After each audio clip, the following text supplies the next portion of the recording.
Observe.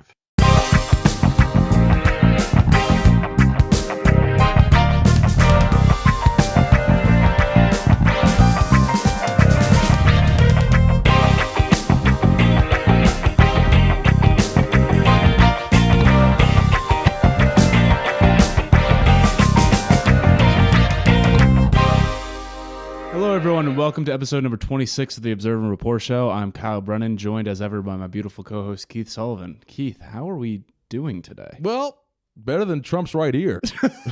We are, 2 days off the assassination attempt of our... This is one of those moments, man, where one day your kids... Where were you when that, I know I'm going to know exactly where I was. It's true how, I feel like your sense is heightened more. This was 2 days ago. It was very whatever I was doing, and I still can recall it like it was absolutely. It still hasn't really even sunk in yet. That the favorite, presidential candidate just got shot. They tried to kill him. Yeah, someone tried to kill him. That's so crazy. Also, we were 1 inch away from. Yeah, I don't even know the chaos that would have erupted had he actually died. See, not to jump right into the book, but go just for it. because So this is a podcast about books. It's a podcast about books. We still got to talk more about the Trump thing, but I'm reading now because of what happened. This book called Manhunt, which is about Abraham Lincoln after he got shot. We're actually both reading books about people who got assassinated. Again, totally unplanned. we just I don't know. Maybe we're a little That's weird. What's that called? A little intuition, maybe. I don't know. But and the chaos that ensued after that in the streets of Washington was pretty intense. Yeah. And look, I'm not even done with the book yet because I only just picked it up because of what happened. So I'm halfway through it. But yeah, there would have been chaos in the streets for sure from his supporters, and even the major concern was there were still Confederate soldiers walking around in uniform, and they were worried that those people were going to get killed by other people. Was DC part of the Confederacy? Well, Maryland was definitely right. It's part of it, below the Mason-Dixon line. Correct. And then John Wilkes Booth. They didn't find. I guess it's called Manhunt. It was 12 right? days. It took 12 days to find him. So we're halfway through. That's crazy. How is he? Dude, because he shot him in the theater. It's was just such a good story, man. The book is literally. It's going to be one of my favorite ones I've ever read. But that's every American history book. I'm always that's one of my favorite books of all time. That's because I will wax poetically about the value of reading American history, whether it's through biographies. There's something about it, or just not even American history, just any histories where you learn more about the human condition and tribalism and psychology and economics and power and corruption and all these things. You learn it all in the factual accounts of historical events. Right.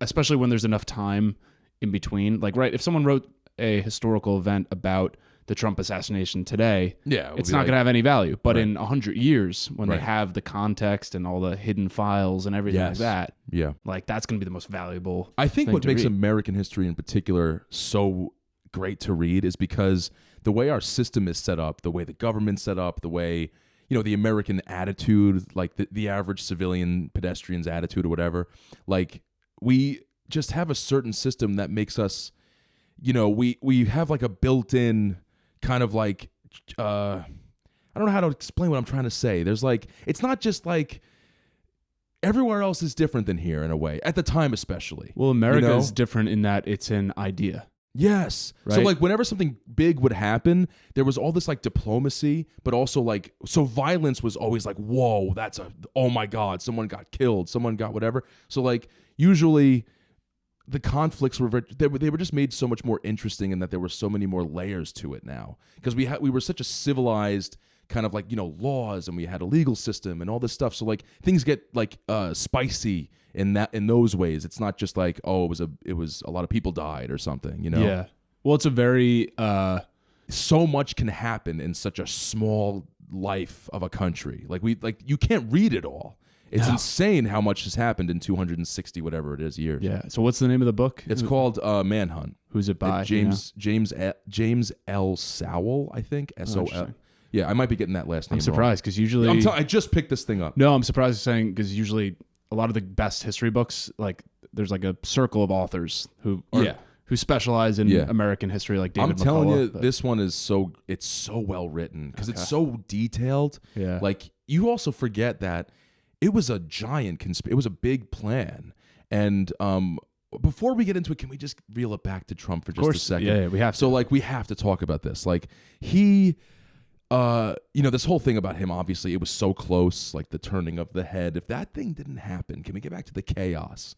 What do you think would happen? What would be going on right now? That is the one thing that I can't come to grips with. I can't even imagine what chaos would have ensued if he died on stage yesterday or 2 days ago, whenever that was. Like, I don't know. Like, would there have been riots? I'll tell you right now, like, there are definitely people who would have been so happy that he died. Oh, that's for sure. Absolutely. That's for sure. And like, those people would have just had to. They would have been like, oh no, yeah, shoot. yeah. Oh. Well, yeah. Jack Black, there's a video of him going around now where it's, I don't know, I think it was Kyle Gass's birthday, and they had a concert, and he said, "Make a wish," and he said, "Don't miss Trump next time." And it's like, in front of a whole stadium of people, you're gonna wish death on someone. Like, I hate Joe Biden, and I disagree with a lot of politicians, but I don't want him to fucking die. You know what I mean? Really? Like, it's so.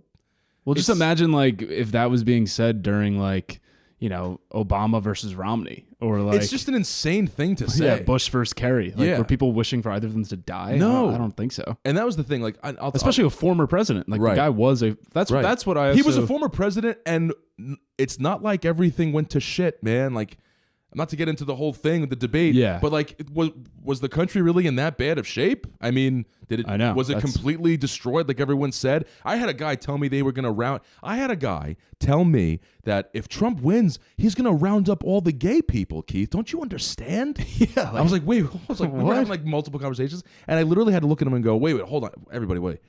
What did you just say? And he said it again. I like embarrassed him, and I was like, do you really think that's going to happen? He's like, yeah. All it takes is 4 more years of him. I'm like, look, listen, dude. I do not like Trump at all. Like, didn't vote for him, but the people who are so adamant that Trump is a threat to democracy, I'm like, okay, I get if you said that, you know, in 2016, I get that. Yeah, because we didn't know at the time. And you didn't know. Sure. And yeah. You had that going. Even to me, I was like, I have no idea what this guy's going to do once he's in office. You know, it was kind of, maybe not scary is the right word, but it was definitely like a lot of confusion. Plus, he was, from my perspective, I was just going with the end. Like I was just thinking, like, he's not a politician, right? Mm-hmm. So maybe he just doesn't know what the fuck he's doing at the same time. Like, maybe you disagree with what he says, but like, he might just be shitty at this. Right. Like you're saying. That's what I expected. And he ended up being like, again, I don't agree with him on all that stuff, but it was fine. What happened? Like my gauge for a president, because I wasn't really into politics before 2016, was like, did I notice really much change? Right. And in 2016, 2020, exactly, not much changed. Right. And for better or worse, you know what I mean? And I'm sure there's plenty of complexities that I don't know about that did change, but to my daily life, nothing really changed. Nothing happened other than COVID, which was even out like of, that's not political. I mean, but the people who are adamant that he is a threat to democracy, and I'm just like, look, again, I am very much middle of the road. I'm probably more libertarian than anything, and that drives me nuts when a Democrat says that, because I'm like, look at what the Biden administration has done in terms of trying to literally take down their political opponents through impeachment, through indictments, through trying to take them off the ballot. The censorship that was done during COVID of the Hunter Biden laptop story, all of these different things, of a clear octogenarian guy with probably some form of dementia, just white knuckling and refusing to like respond to the will of the people who are all like, dude, step down. I'm like, that's more undemocratic than anything I can think of Trump doing, off the top of my head at least. Right. Well, again, it was all these people just kind of like saying he's going to do this, he's going to do that. And zero of those things happened. Like zero. And getting back to that guy, he said, yeah, he's going to send the military to everyone's neighborhoods and round up gay people and send them to get killed in camps. I said, you know what, man? I can't wait until 4 years or 8 years, whenever at the time I didn't know how, and this person still just walks around hating Trump, talking shit. I'm like, don't you see that? I hate even saying it didn't happen. It wasn't even like a thought. Like, how could you think that that's really going to happen to people? Well, so this makes me want to talk about the book that I'm reading, which is the Autobiography of Malcolm X, because he was also a very controversial figure who, if the average person were in the 1960s, average white person, I should say, heard about Malcolm X, they probably had very similar sentiments. Like, Malcolm X is going to round up all the white people. Right. He's going to kill us all. And he is an angry, violent man and like all this stuff. And then you read his book and you read his thoughts, and it's an autobiography. So it's written by him. And you're like, oh my God, you see just how much the media, it's insane what the media does. Him. And he would do these interviews because, okay, so background, I didn't know much about Malcolm X at all. And every time I Google, when I need a good book to read, I'll Google top 100 nonfiction books of all time, because I'm curious. I want to read some of the best, what are considered the best books, right? Yeah. The Power Broker and stuff like that. And the Malcolm X autobiography came up on a number of lists. So I was like, you know what? Let me check it out. So again, guy I didn't know much about. We learn a lot about Martin Luther King Jr. We know a ton about everything he did, but Malcolm X, I don't know much about. I don't know anything about him. No, I know a couple of things. I had a little bit of like a bad reputation of him because I always associated Martin Luther King with very peaceful tactics of like nonviolence, and I just associated Malcolm X with more violence and hate. And that was sort of just the media depiction that I was provided and just assumed. So his story is really interesting. He was born in like 1925, Malcolm X. His name was Malcolm Little. And grew up in like Detroit, Michigan, had a bunch of brothers and sisters.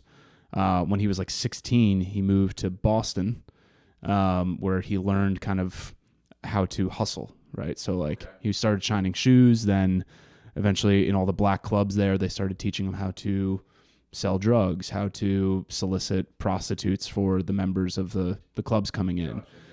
Eventually he got like kind of successful at that, started making some money. Moved to Harlem when he was like 18, 19, got more into the hustling game where he was doing drugs. He was basically everything that could possibly go awry in someone's life. He was stealing, like burglary, all this stuff. Eventually got sent to prison for 7 years for burglary. And throughout all this time, boot was very much on the neck of the black man, so to speak. Right, like he didn't need to go to prison for 7 years, but because he was black, right? Like obviously, all totally true shit. So, and this was absolutely. The 1940s, basically. So you assume black people are just being mistreated everywhere, and he falls into that category. In prison, in light of this podcast, he basically transformed his entire life by reading books in the library. He went through the entire dictionary and transcribed it into a notebook by hand, every single word in the dictionary, until he thought he had a good enough facility with words where he could write letters to people, he could public speak, and he read everything on Eastern philosophy, on Western philosophy, read books about American history, read books by white people, black people, the literature greats, Shakespeare, like everything. And he was asked once in an interview, like, what is your alma mater? And he said, books. So like this guy, really incredible. But while he was in prison, his brother came to visit him and was preaching to him about this religion called Islam. And he had never heard of it. He didn't know what it was. And his brother was talking in all these weird words. But basically there was this new religion that he was touting was specifically made for black people.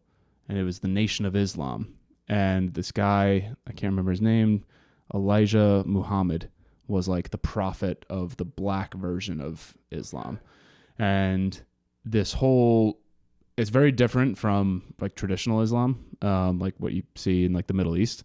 This was like specifically for black people, basically. Kind of some of the similar stuff, and it's a little confusing, but basically the whole idea of it was that the white man was the devil. And the white devil. And they use this language that basically, like the white man just trampled on the black man through slavery. And now in the United States specifically, the black people have no sense of their people's history, their language, their culture, their last name even. I'm doing a terrible job at describing it, but Malcolm X for the first time was like, oh my God, this like ignited some spark in him. And he was like, this is the religion I need to find. It also preached, very clean lifestyle. So like no alcohol, no cigarettes, no sex, no pork, all this stuff, which is what he needed at the time. He was a young adult. Yeah, he needed discipline. So he fully adopted this. And I'm only halfway done with the book, but talk about a guy who, was very controversial because he, through that education of books and public speaking, he would do debates in prison. He became very powerful in his ability to speak and persuade and to preach this gospel of the Nation of Islam and convert tons and tons of black people. And once he got out of prison, was going city to city, basically converting people to the Nation of Islam. And again, I'm only halfway done, but long story short, while Martin Luther King and the civil rights movement in the 1960s was preaching very much peace and integrating into the society with white people, Malcolm X was preaching not segregation, but separation. Right. He said, based on the fact that black people have had virtually no success, like we've been laughed at our whole lives, the white devil man keeps us down, and we continue to just try to fit into his system. He's like, we were never meant for their system. So he's like, screw integration, screw segregation. We need separation entirely. So like, we need black people to remove themselves from the white man's society and form our own culture, our own thing, which is why he had the name Malcolm X. It was like, X was basically an indicator of like he had no last name because Little. Oh my God! His real name was Malcolm Little, which really isn't his. It was a last white name. guy, a white person's name that was given to the slave family. So anyone with the last name X basically had that. But yeah, so he preached, and it was very angry language, which I think was a mistake. The fact that they used like the white devil language and a lot of this stuff, and apparently, I haven't gotten to this point, but later in his life, he died when he was only like 42. He got assassinated in 1965, I want to say, or 68. But apparently towards the end of his life, he started realizing, okay, maybe this anger and violence isn't the way to do it, but maybe a more peaceful sort of MLK-like integration to society is more like something we need. But he was assassinated. But yeah, it's crazy to think about. You talked about the 1860s and assassination. Right. Yes. The 1960s, which had 5 assassinations. Yeah. So you had Very JFK, popular. RFK, MLK, Malcolm X. Mm-hmm. And then now we've had our first real assassination attempt in 35 years? Yeah, well, in our lifetime, Yeah. For sure. And getting back to Malcolm X's approach and how he said that his alma mater is books, the pen is mightier than the sword. I love that expression. It's so true, Like, you look what that guy was able to do simply by educating himself, by reading, Crazy. by learning words. By He could barely write a letter. if you hone your intellect and marshal your arguments, and you spend time thinking about how you really feel and what you really think, and you can make anybody look like a fool without ever raising your fists. And it's you can control a room. It's interesting. Because I work with blue collar guys, right? So they don't care about anything. And but they do. They have their things that they care about. You know what I mean? But it's like, I definitely read more than them, right? And whenever something comes up, any topic, but usually something political, and I start talking, they do just kind of shut up and listen to me. And it's not like, oh, Keith's so smart. It's just that you have this confidence when you talk. And people just listen to you, and you can get people's attention because they know a dumbass isn't talking, So that is important.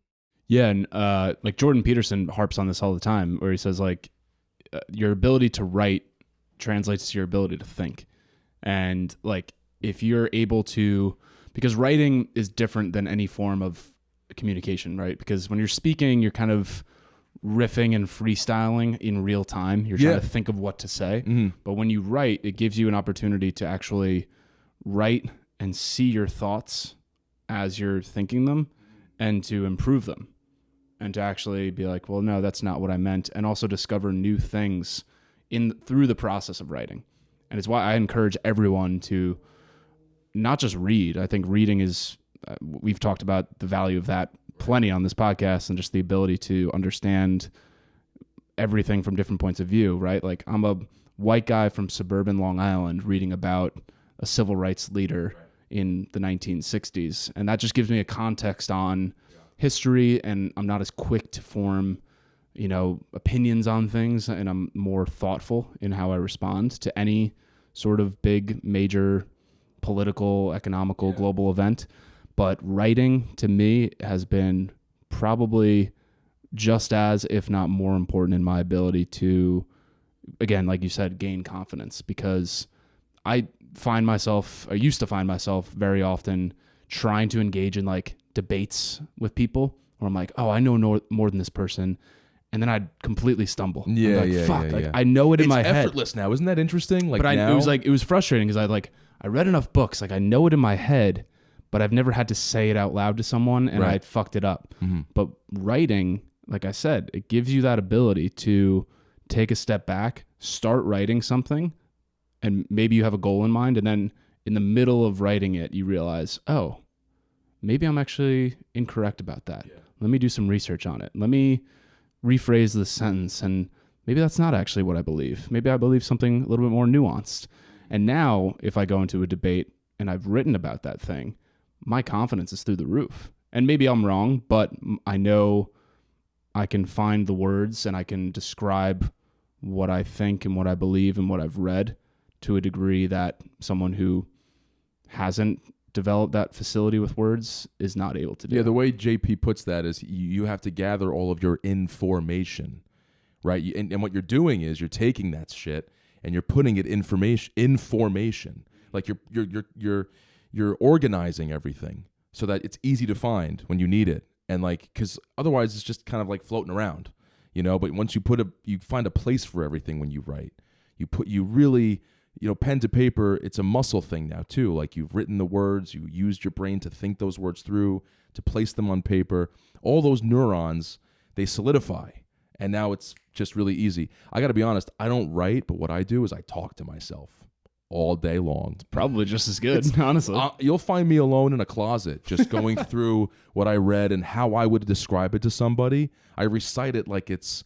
Well, you're unique in that your recall is unbelievable. Like, I think that's why I can do that. Yeah, you can... I highlight quotes like day and night, and I can't remember those quotes the way that you can. You can just recite it. I don't know what that is. I'm probably on the spectrum, for being honest. It's a talent, though. I mean, yeah, I remember when I was little. Well, you know me with movie quotes, too. Yeah. But I remember when I was little, and like my grandpa, who was also a huge reader, would just be able to riff off these long quotes. And I'm like, how the fuck does he remember that? And until I was like 25, it didn't really click for me. But now I find through this podcast, through reading, writing, and talking, gathering that information, I'm able... surprisingly to put together those quotes. It's like anything else, bro. You just get better at it, because I used to be obsessed with like Jim Carrey and Chris Farley and even George Carlin. And Carlin, talk about recall, he was famous for rattling off 5-minute long poems that he would write, or I guess they weren't monologues. And I would memorize them just because I thought it was so awesome. Well, he would memorize. Yeah, he would write out all of his sets in do them on paper, and like word for word. Yeah, interesting stuff. So Malcolm X. Now that we're saying his name, I gotta do the Mark Norman joke where they were on I think it was a Protect Our Parks, and someone said, "Whoa, you got to get on Black Twitter," and he was like, "Whoa, Malcolm X."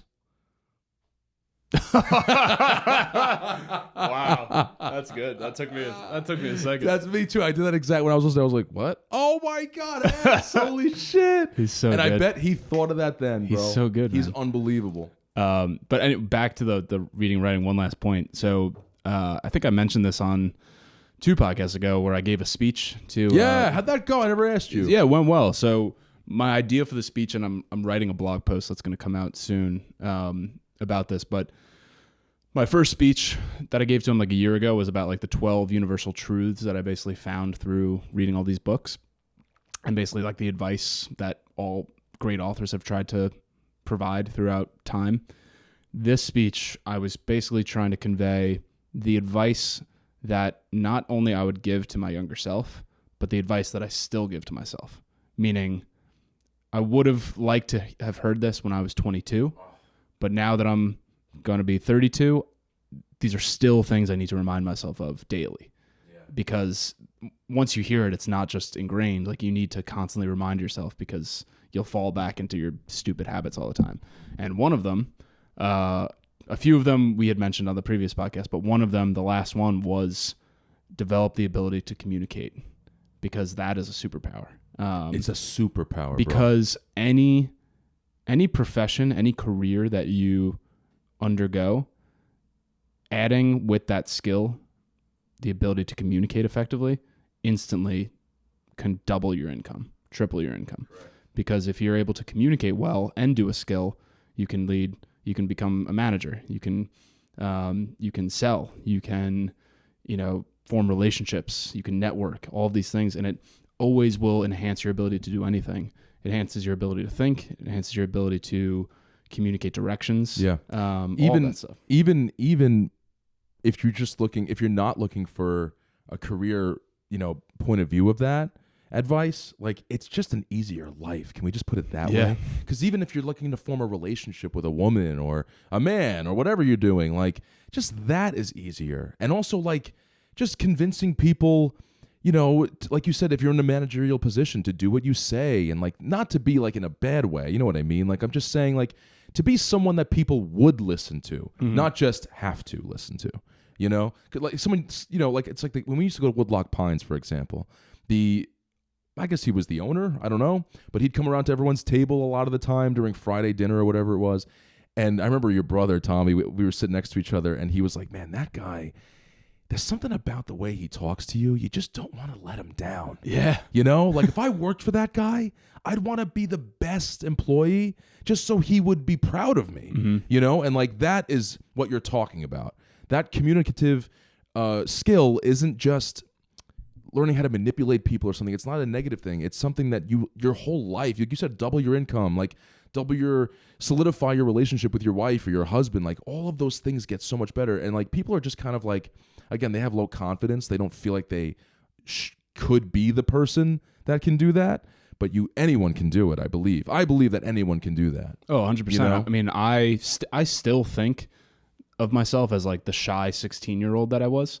And the book that transformed my life and my ability to communicate was How to Win Friends and Influence People by Dale Carnegie, which I recommend to like anyone. It's definitely like very outdated. It's like old. It's written in the 1920s and it's kind of corny, but it's generally just like how to properly have great relationships and conversations with people, right? Like, number one of them is just to someone else, the sound of their name is the best sound in the world. Yeah. Right?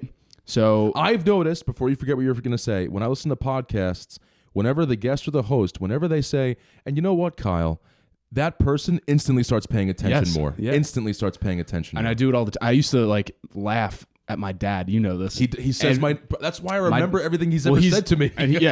My dad is the one who introduced me to that book, but I used to laugh. Me and my brother would make fun of him because every time we'd go out to dinner, the waitress would come over and he'd be like, hello, how are you today? What is your name? And she'd be like, Gabrielle. Hello, Gabrielle. Thanks for being here. Listen, Gabrielle, we're going to have some wine first. And Gabrielle, could you bring out the appetizers a little bit? Thank you, Gabrielle. Appreciate it. And she would love him immediately. My dad, dude, that would happen. And then it's like, so where are you from? Where'd you get this job? Well, do you like it? Well, her sister is the same way. Yeah. My mom. Yeah. Well, that's true too. Yeah, that's true. And that's being just like, I guess, like from Queens, I guess, or whatever. My mom has, like, your dad and my mom or siblings, no shame in asking someone, especially like an ethnic, ethnic person. Oh my God. So what country are you from? Yeah, what country are you from? You're not from here. Yeah, I'll tell you that. Just no. And it's somehow like funny. Like even they would laugh. Yeah. I don't know if they were just trying to get a tip or whatever. It's disarming. They have the ability to say it in a way that's like not offensive. You're like, oh, this person's just a normal person. Okay, I can be myself with this person. Yeah. No, but it's like other advice in that book was just so helpful in just like the little things, like you said, not to be manipulative, but just how to have civil conversations and feel better and develop confidence. Where when you go to the barista at the coffee shop and you see their name tag says John, and you're just like, hey John, how's your day going? And I this is another thing I always will remember, that my dad, again, I would make fun of him because he did it all the time and I'd be like embarrassed. But every time he would go to the barista and be like, what is your name? And he'd be like, oh, Tim. Like, hey Tim, how you doing today? And he would, the barista, like 9 times out of 10 would look up and be like, you're the first person to ever like, ask me that. Ask it like genuinely. You know, because most people are like, how are you? Can I get a tall grande, whatever? Right. And my dad would be like, Tim, how's your day going? Is it busy today? And the barista would always like perk up and be like, oh, you're actually interested in me. I'll tell you one right now, like just with we're talking about communicating like at work and stuff. Like I work with somebody who's not communicative, or at least they're not skilled in it at all. They're not very professional in the way they talk to people. Not rude, just don't know how to do it, right? And sometimes we get complaints, it's too hot, the lights or whatever, and he will usually say it to them, and he'd be like, well, you know what the problem is? It's not that, it's this and that, you know, I don't really know what to tell you. And like they get like, well, I'm just asking, like, why does it have to be? And it becomes a confrontation immediately. And how many times, every time, I have to just go, hold on, pal, 1 second. Ma'am, I don't know if you know this, but we have, and like I just go on and tell the truth to this person. You look them in the eye, and again, they always have their name on their desk. I say their name, and then you see their face literally go, oh, like he's talking to me. He's not telling me what we're having a conversation about the problem now. And then if not 100% of the time, 99% of the interactions go, you know what? Just get to it when you can. Thank you so much for explaining that to me. It works, and almost every time. Every time. Almost every time. And the best experience I had at a job, one summer I was like 17, and my aunt got me a job being the receptionist at her nonprofit in the city. It's in the Upper East Side, and it was a nonprofit to help women, basically underprivileged women, to try to start their careers. Right, we'd help them get resumes and put them in like business suits, help them get interviews places. So I was dealing with a lot of angry or stressed out like Black and Latina women, right? And nice. I was a 17-year-old talk about sass, bro. receptionist, shy. Have this white boy tell me what the fuck's going on, and so I'd have to answer the phone. I'd greet them there, and I was decent at it. I would relay the information well, but every now and then you'd get someone who was relatively hostile, right? Like they weren't getting what they needed, and my immediate reaction was to be like, well, hey, listen, like we did everything we could, like your boss did. And I remember someone came up to me and was just like, look, I know it sounds counterintuitive, but just kill them with kindness. Yeah. And I mean that literally. Like, try to kill them. Try to like beat them like Mike Tyson with pleasant, courteous kindness. And I was like, no fucking way that's going to work. Sure enough, I would turn it on and just be like, well, ma'am, you know what? Yes, we can absolutely work on that for you. And I'm so sorry. We'll get to it right away. And, we really value your time here. And I'm so sorry that I'll do it. You know what? Let me write your name down. What's your name? Let me get your number. Okay, great. I'm going to call you back in 10 minutes with that information. Does that sound good? And she'd be like, yeah, thank you. Sounds fantastic. I appreciate it. And sometimes they'd apologize. Yeah. They'd be like, and you know what? I'm sorry. You were so nice. And I'm sorry I came out so mean. And I'd be like, shit, that really works. I've got one for you. Real life experience one too. My friend he listens to every episode. He'll appreciate this story. So one time, you ever go to Bell Boulevard to drink? We were drinking on Bell Boulevard one night, and I was wearing I was single. I didn't know how to dress. I was wearing these like almost cowboy boots for some reason, and killer boots, man. Yeah, literally. And I had my phone down. I was texting, and I had been drinking and everything. We were at this bar, and the door was a glass door. And I was walking and looking down, and as I walk, I kicked the shit out of the front door and shattered it and walked right through the front door of this bar. Everybody's outside smoking cigarettes. They are, whoa, what the fuck? And I was like, oh my God. I cut my lip. Like a full display glass. Just a door or like the window? The door to the place. I walked right through the fucking door, dude. I kicked it, it shattered, and I walked through it. And I'm like, there'd be like a record screech, right? Yeah, no, literally, dude. And like everybody's like, what the fuck? Like a whole crowd. It's Saturday night, Bell Boulevard, and I'm like panicking. I'm bleeding. I cut my lip. I'm like, oh God, what the fuck did I just do? So my friend who I was with, and like whoever else we were with, some other people were like, we gotta get out of here. We gotta get out of here. Let's go. We start kind of like hoofing it, walking quickly down the street, and I hear someone like chasing us, like, hey, get back here, hey. And it was the owner. And he's like, what the fuck did you do to my door? And then my friends are like, yo, fuck you. What are you going to do about it? Blah, blah, blah. Everything starts happening, right? And I'm sitting there like this. I'm like, this is all my fault. And I went, hey, gentlemen, sir, I'm sure as a responsible owner of the establishment, you have insurance for these mishaps. It was absolutely unintentional. I can't tell you how sincerely I apologize. But there's no reason for things to get confrontational. We're all just trying to have a good night. I didn't mean it. You have insurance. You don't want to get in a fight with anybody. Why don't we all just go home, call it a night? And the guy literally said to me, he goes, wow, if you're going to be so fucking cool about it, I'm sorry. Forget it. You're right. I do have insurance, and it's really not that big of a deal. I just thought we were going to have this whole thing. And I was like, no, everything's fine. I'm like holding my lip, bleeding. And then he... And then he just went away. And I remember, I just remembered another detail. I tried to like I was drunk. I tried to like get into my Uber, and it wasn't my Uber. It was a cop car. And the cop was like, what the fuck are you doing, shows man? The state you were in. Yeah, exactly. So, but like, again, I destroyed this guy's front door. And if you're just like nice. It's the same thing where I talk about like with training martial arts, right? Now, prior to training martial arts, like if someone were to get potentially into a confrontation with me and I was drunk, I'd probably want to fight or something. Now that I know actually what to do and I'm capable of that potential violence, like I don't want to use that. So now I have the ability to control it and to be like, hey, we're adults here. Like we don't need to do this. We're in our 30s. Why are we fighting? Right. What are we over spilled beer? Like who cares? Let me get you a beer. Exactly. It's true, man. It's true. So Trump got shot. Yeah. Speaking of, it's hard to kind and de-escalating everything. You know what? To find a silver lining in some way of optimism, what I've found is with how absolutely chaotic and ridiculous our current presidential election is shaping out to be, it's actually never been easier to have a conversation with someone who disagrees with you, I think.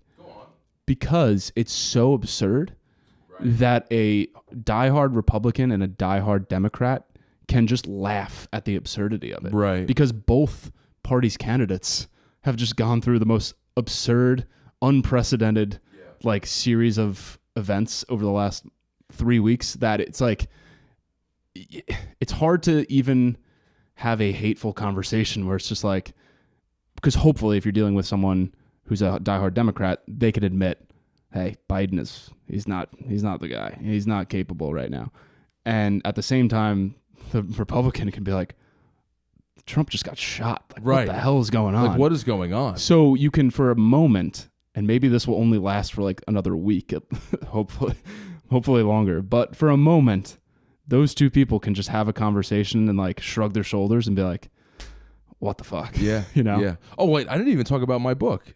So I'll tie it into the Trump thing because I wanted to bring up how the 1860s can still be similar to today somehow. Like, so I noticed that, and maybe even for other assassination attempts, this was true.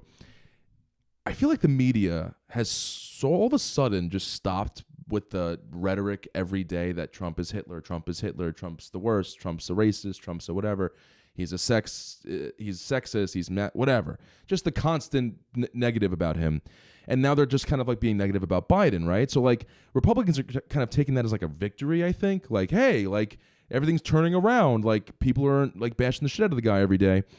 And I realized from reading Manhunt that you know, the reason why John Wilkes Booth did what he did was because of the celebratory attitude going on in D.C. at the time, because the North was winning the war, and he was part of the Confederacy. He was staunch racist, like really, you know, bad, and he was getting sick of seeing all this fucking bullshit, man. Like, they're gonna win. This country's gonna change in a way that I really don't want it to, and it just kind of put him over the edge. And he was like, you know what I'm gonna do? I'm gonna fucking kill the president, motherfucker, because whatever. So like, to me, just reading that one little bit of history, of course this happened in a way, because it seems like, and like literally, like the buzz in the media was like, well, I guess Trump's going to win the election. If Biden's such a joke, the debate was obviously Trump won the shit out of that. So like, even Democrats were putting out that they support Trump. Like Clooney was like, please step down. Like, they froze the Democratic the Democratic donational fund or whatever it is. So this was someone's like Hail Mary attempt. Yeah, just like, well, exactly. That. Yeah. And like, it just seems like the shooter might have been like, you know what? If he's going to win, I can't let it happen. And that's exactly kind of like, we've got 4 more years of Abraham Lincoln. No fucking way. No fucking way. Which is hilarious to say. Yeah, I know. In hindsight. Exactly. 4 more years of this guy? Right. Honest Abe? Yeah. Yeah, and like, it's so funny how, I didn't realize too, like, how it's so crazy that he was like a very well-known actor. Like, people know he was an actor, but I feel like people think because Hollywood wasn't around yet that like no one knew who they were. Abraham Lincoln was an actor? No. John Wilkes Booth was an yeah. actor. And it's like, he was recognizable to thousands and thousands of people. Really? Like, he was very famous. He was part of the Booth family. They were a recognizable family. They were like the Booths, like very theatrical, you know, like thespian, like very talented people. And, you know, when that whole thing happened, he famously, the way that they write about the assassination is so brilliant. Like, so he was going to get mail that day. He lived in D.C., I believe.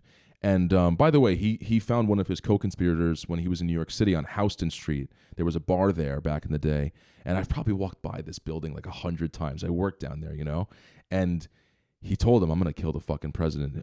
Powell, I believe, he told, who was another guy from the Confederacy who helped him kill the Secretary of State at the same time. Anyway, this whole conspiracy was really well thought out, but like, it's crazy that when he went to go get his mail that day, he was reading it, and he's out there and he's hearing this buzz in D.C. that the president's coming to town. He's going to be at the Ford Theater.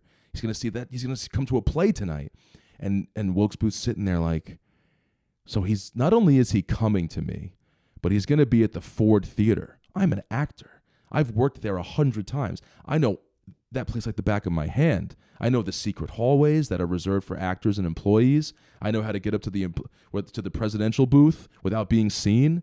It's perfect. So within 8 hours, he concocted this insanely well thought out plan to kill the president and actually did it. Wow. Like, it's not like incredible because it's a terrible thing, but like, it is like, you got to give him props. Like, he actually did it. And you know, the craziest thing, and I know that everyone kind of knows this, but it's so like a movie. But of course, because he's an actor, when he killed Abraham Lincoln, he had to fight off his bodyguard too with a knife, stabbed him, not a lethal wound.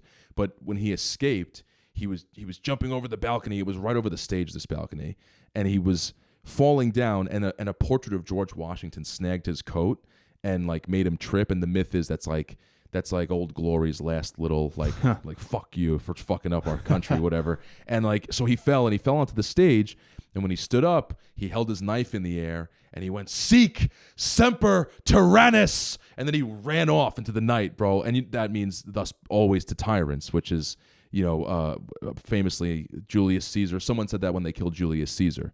So, but you got to think from John Wilkes Booth's perspective, you know, who the fuck is this guy? Right?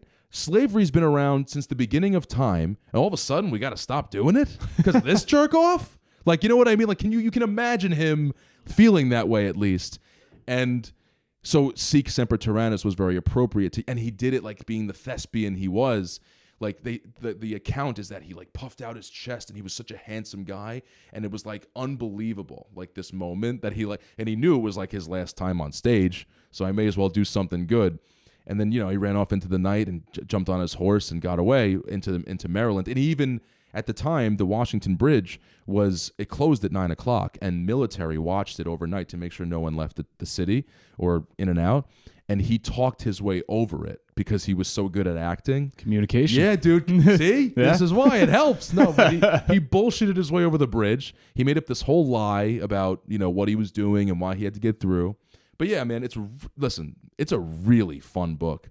It's a page turner. That's why sure. I can't get enough of history. Like one of the names of our episodes is "History is Stranger Than Fiction." It really it's just is. Like the stuff that happened and the stuff that continues to happen. Literally 2 days ago, it's like you can't make this up. It's like no Hollywood script could have written this happening. So true, or man. That happening. Like so true. It's wild. It really is. And the crazy thing too is like I would love to go back. I don't know if they have this in the book, but like what the media in Manhunt. Yeah, like how the media portrayed it. They do. So I'll tell you quickly. It was interesting. After it happened, everybody like didn't know what happened because at the time, black powder guns weren't loud. Really, it kind of sounded like a firework or a firecracker or whatever. It didn't sound like a very. Now you know if a gun just got shot. But back in those days, like if you're at a play, it could have been part of the play. And since it was a comedy, it was Our American Cousin, by the way. It was a comedy. There were like roars of laughter, and it just so happened he shot him when there was an explosion of laughter. So not everyone heard it. So they just started to notice like some kind of fussing going on and like a smoke upstairs. And so some people were distracted by it. And then obviously when he fell on the stage, most people, being it's John Wilkes Booth, thought this was like a treat. Like this was like a part of the show. Like a Will Smith slapping Chris Rock. A little more damage done. But they thought like, this must be like something they've arranged because the president's here, to get this kind of like theatrical moment of falling onto the stage and like it's a comedy, so ridiculous things do happen. And so there was all this confusion, and it became known at some point the guy who he stabbed upstairs, his bodyguard, started screaming, "Stop that man! He killed the president! He shot the president!" And everyone still didn't think it was real. And then at some point, chaos starts murmuring because like it's because like you could see Abraham Lincoln, the accounts, he was just sunk in his chair like this, and his wife was flipping out and everything. So everyone starts to realize, and anyway, the media portrayed it. He actually has literal quotes from the paper the next day because Easter was like a few days after that, and it was Black Easter, it was called, and instead of a day of the headline was instead of a day of glory, we'll be having a day of mourning, and it just kind of summed up the whole thing. Like literally everybody was like just completely like women crying and men like even men were crying and like. But again, how this spread so quickly was just word of mouth at the time, but also telegraphs existed too, so that was going on. But I forget exactly what was worded, but it was definitely handled like quickly, but also newspapers did take advantage by saying that like there were some reports where that 100 Confederate soldiers were killed in retaliation, which never happened. They were just selling papers. Just like, was he the first president to be assassinated? Yeah. I think so, right? Yeah. Yeah. Because James Garfield was at, and then after that, every president after that got shot. So like it was Garfield, and then I forgot the other guy's name, but he was like the last one for. Was it Harding? People listening are going. I know right these now. guys are like, these guys read books. Yeah, I don't know. Fucking I know idiots. Roosevelt for sure. Yeah, no, Teddy got shot, right? And then like, by the way, it's always a Republican. I mean, like JFK was a Democrat, but a lot of Republicans get shot because they do their job and try to change things. Kidding, but no, but that's really what it is. Like Republicans are very like, let's get this done. Let's get this done. Let's change it up. Let's this is the right way. Which is surprising because you'd think a Democrat or a progressive who's trying to change things. Right. But that's the thing. I mean, the reality is Republicans are like, I feel like they're historically, was Teddy, he was a Republican, obviously. So like, he got shot. By the way, I found out through all this bullshit, he didn't get reelected after getting shot during a speech. How do you not fucking vote for that guy? Are you kidding me? Yeah. What did he lose to? Well, I think he did 2 terms. Oh, and then tried to go for a third term. That was the third term speech? I think so, yeah. Oh, maybe that's why then. Maybe. They were like, no, I don't remember. I read River of Doubt like 2 years ago. I know. now, so I know. But you know what it is? When I'm currently on a book, my recall's not there yet. I'm still in the fog of it. I'm the same way. You know what I mean? Like, I'll get it when I'm done, when I get it, when I really start thinking about it. But anyway, dude, really good book, American history book. It's called Manhunt, the 12-day search for the man who killed Honest Abe or something. Yeah. Yeah. It just makes you realize how much, like we talked about before, like time's a flat circle, where like the 1860s, the 1960s, the current day political landscape, like the environment is totally different and the technologies are different, the people are different, but a lot of the behaviors, a lot of the things going on are very similar, right? The more things change, the more they stay the same. Yeah, right? Like the 1860s. It's so weird. 1860s, you have the Civil War just ended. You have the abolition of slavery. You have an assassination attempt at the president. The 1960s, you have, the Vietnam War. You have the Cuban Missile Crisis. You have civil rights tensions with MLK. He gets assassinated. JFK gets assassinated. RFK gets assassinated. All of these things. Current day, you have coming out of COVID. You have economic confusion. You have Black Lives Matter. You have the wars in Ukraine, in Gaza. You have a presidential assassination attempt. You have one who's like, and it's like, yeah, dude, all these things are totally different. Yeah. But when you see the themes of history, like, man, you can really overlay a lot of decades over each other, especially in one country, and be like, yeah, I mean, not much has changed really not that in terms of. I mean, like, yeah, you can play VR Tetris, but like, is that really a difference in the world? Not really. It's just an advancement. Yeah, because I mean, after the 1860s, you had Reconstruction. The 1960s, you had, we were going to the moon, right? And then now you have going to the moon again, but you have AI. You have all these things that are like changing the landscape of how we live. Right, but our brains are the same, Like yeah, the human condition. We're the same change. Chimpanzees that just are tribal and stupid. George Carlin said, "Man, we're barely out of the jungle. We are. We're barely out of the jungle, dude. Like, just he said we think because we can, write a sonnet and compose an orchestra." Or a beautiful piece of music and conduct an orchestra and write a book. We think that we're like, we're barely out of the jungle. Yeah. Like we really, again, those are all like little tricks that we can do, but we're not really different than we. Yeah. Well, it's like, individuals are unique and remarkable and can do extraordinary things, but as a group, humanity tends to do pretty similar stupid things over the course of time. And let's also just talk about like one last thing with the Trump thing, because it is part of our history, man. Like one day, I don't know what it'll be like, but when we're like 80 or whatever, we'll watch this or listen to this, hopefully. But like, it is interesting that it does seem that every time something like happens these days, it seems like the CIA or the Secret Service or the FBI or the government in general is just shitting the bed the whole time. Like everyone saw the video now of the two snipers pointing at the kid and like for 3 whole minutes and just not shooting him. Yeah, and people in the crowd are like yelling. Are like, hey, there's a guy up there with a gun and no one cares. Like, what the fuck is that all about? And also, I heard a guy today say, differently than what I told you before, former Secret Service, retired, saying, by the way, anytime the president's going anywhere, no one seems to know this, or maybe they do, but they're ignoring it. There's a days beforehand assessment of the area, where the roofs are, any vantage points, and they're scoped. It's like a 2-mile radius. Yeah, and it's completely covered, man. Like even in my building, I've helped SWAT teams to the roof to set up prior to the event. Like just get their shit going where we were going to be, so we're ready. So like they were prepared for this, saw the kid, and just didn't shoot him. And a guy named, I want everyone to look this up maybe, his name was Jonathan Willis, who knows if it's true, but he tweeted out on 4chan and Twitter saying, I had him in sight, and I asked the brass, his boss, can I engage? This was the sniper who actually... Should I engage? He's one of the 2 snipers in this very famous photograph of 2 snipers behind Trump on the left. And he said, the brass said, no, do not engage. A minute goes by. He goes, I see the shooter fiddling with his scope. He's obviously getting ready to shoot. Can I engage? And they said, no. And then the shooter shot Trump, killed a fucking... civilian, and he shot him against orders and lost his job. So like, he lost his job. He got fired. What? So again, and all the comments for some reason, because it's like too good to be true, are like, how do we know this is real? How do we know this is real? How do we know it's even real?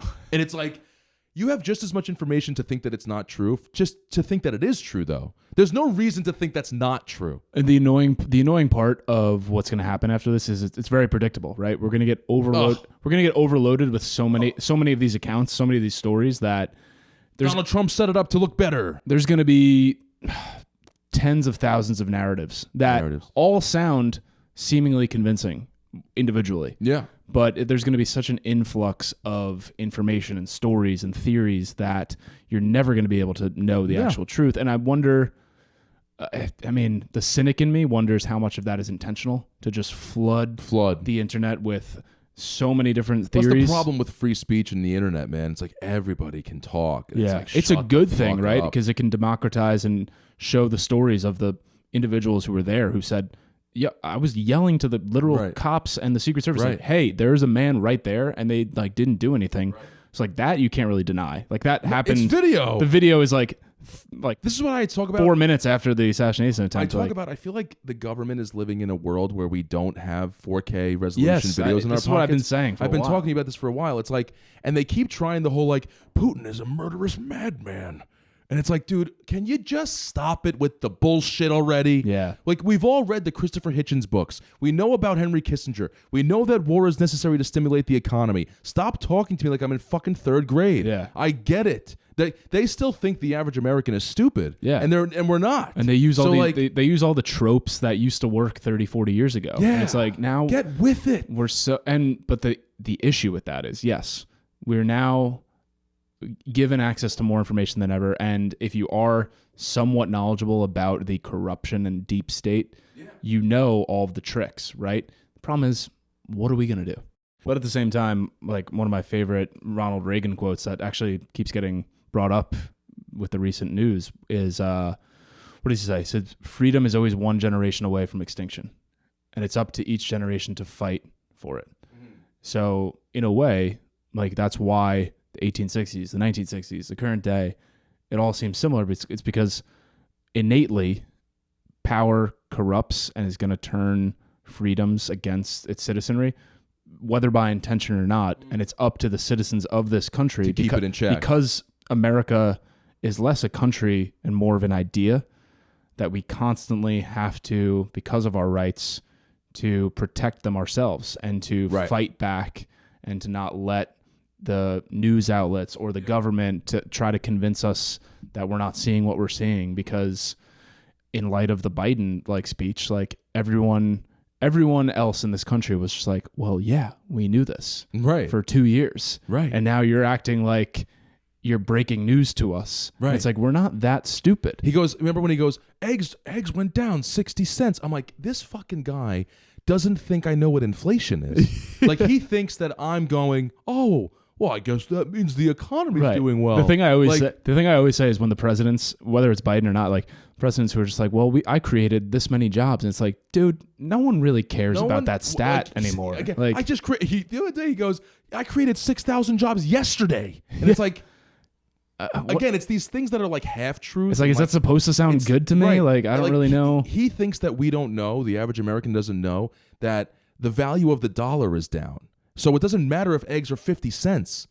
The value of my bank account is shitty. Yes. Because of you or whatever. Because of everything. Because you're sending money to a foreign war. And he thinks that like you said, that ancient old way of talking about it is like going to go, oh, he must be doing a good job. Like how many people, at least of my circle of friends, and yours probably too, know the fact that the government is sending money to Ukraine. Yeah. No, and not our money. Sending our tax dollars to Ukraine that no citizen voted on or agreed to, sending money to Ukraine. The Ukrainians are not spending it on the war. They're spending it to buy United States military weapons from us, which is just making our tax dollars go into the hands of the military operators to keep the industrial complex running. So our dollars are not going anywhere that we are wishing it to go, and it's making the rich richer.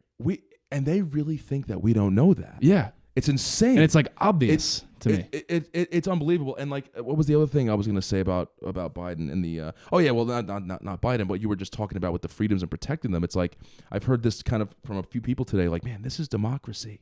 This is democracy. What's going on? And I'm like, yeah, like this is what freedom of speech and all this. This is the price. But it's also, the thing that bothers me too is when people consistently say democracy, and it's like shut the fuck it's like up also already. You don't even know what that is. Also, we're not a democracy. And also, this isn't a democracy. Like, what are you living in, a fucking fairy tale? Did you vote on anything that happened to your tax dollars for the past 60 fucking years ever, maybe? No. It's not a democracy. We call it that, but it's not. It's a constitutional republic. Right, exactly. With a little socialism sprinkled in for, like, the old people and shit. Like, whatever. Like, there's government programs left and right. Like, so my point is, like, but this is the price of freedom of speech and the constitutional rights that we have. Like, I even had this kind of, like, this is a controversial thing that I think, like, somebody was trying to say to me, this proves that we need to regulate guns, and guns should just whatever. Like, it's just, even if you're a Trumper, like, you got to admit no one should be able to buy a firearm like that. And I'm like, look, I get what I really do get your argument here. But in a way, guns kind of keep everybody in check a little bit. Just how you said. That's why Jack Black was like, next time don't miss. It's like, from in his world, it would have been a good thing if that guy got shot with a sniper bullet, right? Mm-hmm. But like, the fact that that's even a possibility, right? It's a necessary, unfortunate event that might happen that will hopefully influence or wake everyone up to a reality that will change things actually. Mm-hmm. So, like, you can't try and control these things that just because they're dangerous, or that, just because they could, someone might get hurt, it doesn't mean that it's unnecessary for, like, the eventual truth to be, to come. And, like, or whatever, the eventual best case scenario to be brought forward. Like, that's the illusion of control. Like, you can't control anything. And the thing that I always remind myself about gun control is the reason the US is so unique, in the reason why, like, other countries make fun of us for, like, the fact that we all own guns and we're cowboys. But it's the fact that in the United States, it's a very unique situation where the government is the only purpose they serve is to protect our rights, right? And that there are the citizens' rights, and the government is there to serve us. Whoever has the guns has the control. Makes the rules, right? So if you're giving the government all of your guns and they're able to keep the guns and we're not, they're no longer serving us. In a way they are, but they have the power now. While the citizens have the guns, we have the power to not to revolt, right, but the threat of revolt, to remind the government, you are our server. Exactly. You serve us. Right. And we keep you in check. Right. And that's why it is our constitutional right to carry firearms, right, to protect ourselves, but also to protect us from a tyrannical government. And people always say that's never going to happen, right? And I'll do a whole George Carlin bit right now. You ready? So listen, if you think you have rights, just read about Japanese Americans 1942 and you'll find all about your precious fucking rights, okay? And if you know about it, you know about it. But if you don't, in 1942, Japanese Americans were sent to internment camps because their parents were born in the wrong country. That's all they did. They had no right to a lawyer, no right to a fair trial, no right to due process of any kind, no right to a jury of their peers.